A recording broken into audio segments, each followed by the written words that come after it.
പ്രതികൂലമായ രാഷ്ട്രീയ സാഹചര്യം തന്നെയാണ് പശ്ചിമേഷ്യയിൽ. എന്നാൽ ഹജ്ജ് ചടങ്ങിനെ അതൊരിക്കലും തന്നെ ബാധിക്കുന്നില്ല. ഇത്തവണ ഹജ്ജിനായി തീർത്ഥാടകർ വന്നു തുടങ്ങിയിരിക്കുന്നു. വലിയ തോതിലുള്ള മുന്നൊരുക്കങ്ങളാണ് അതിനായി നടക്കുന്നതും. ഇറാനിൽ നിന്നുള്ള തീർത്ഥാടകരും ഇക്കുറി ഹജ്ജിൽ പങ്കെടുക്കുന്നുണ്ട്. ഇന്ത്യയിൽ നിന്ന് 20% തീർത്ഥാടകരുടെ എണ്ണത്തിലുണ്ടായിരിക്കുന്ന വർധന. വിശുദ്ധ മക്കയും പരിസര പ്രദേശങ്ങളും ഹജ്ജിന്റെ തയ്യാറെടുപ്പിലാണിപ്പോൾ.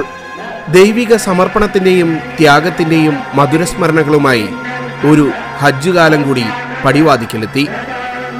മക്ക നഗരം വീണ്ടും ഭക്തിസാന്ദ്രമായി.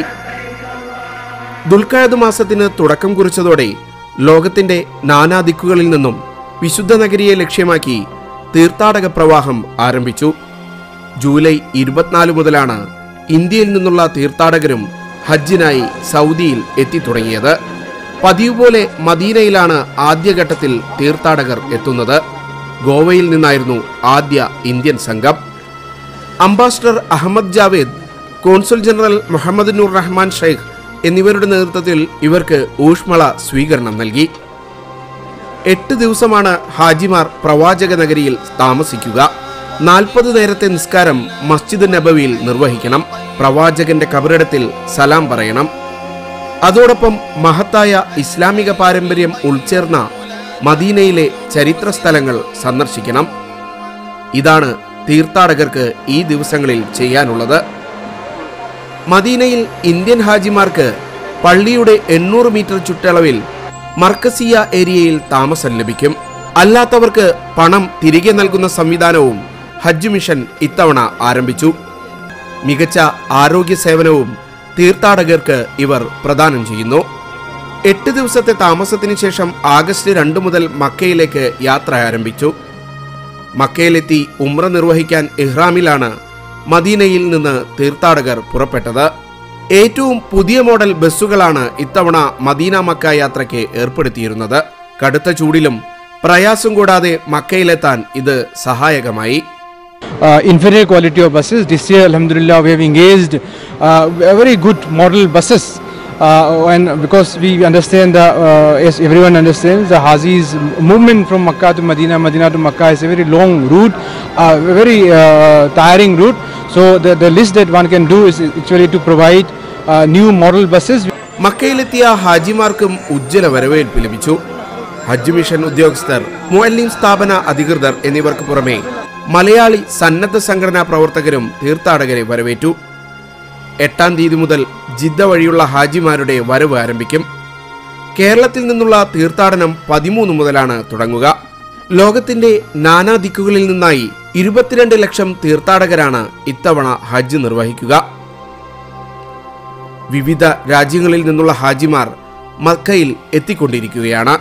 1 വർഷത്തെ ഇടവേളയ്ക്ക് ശേഷം ഇറാനിൽ നിന്നുള്ള തീർത്ഥാടകരും ഇത്തവണ ഹജ്ജിനെത്തിയിട്ടുണ്ട്. അതേസമയം ഖത്തറിൽ നിന്നുള്ള തീർത്ഥാടകരുടെ കാര്യത്തിൽ അനിശ്ചിതത്വം തുടരുകയാണ്. നയതന്ത്ര ബന്ധം വിച്ഛേദിച്ചത് ഹജ്ജ് ഉംറ തീർത്ഥാടനത്തെ ബാധിക്കില്ലെന്ന് സൗദി നേരത്തെ വ്യക്തമാക്കിയതാണ്.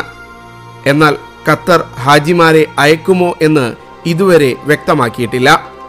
അള്ളാഹുവിന്റെ വിളിക്കുത്തരം നൽകി മക്കയിലെത്തിയ ഹാജിമാർ ഇഹ്റാമിന്റെ ശുഭ്രവസ്ത്രം ധരിച്ച് ദുൽഹജ്ജ് 8-ന് മിനായിൽ എത്തുന്നതോടെയാണ് ഹജ്ജ് കർമ്മങ്ങൾക്ക് തുടക്കമാവുക.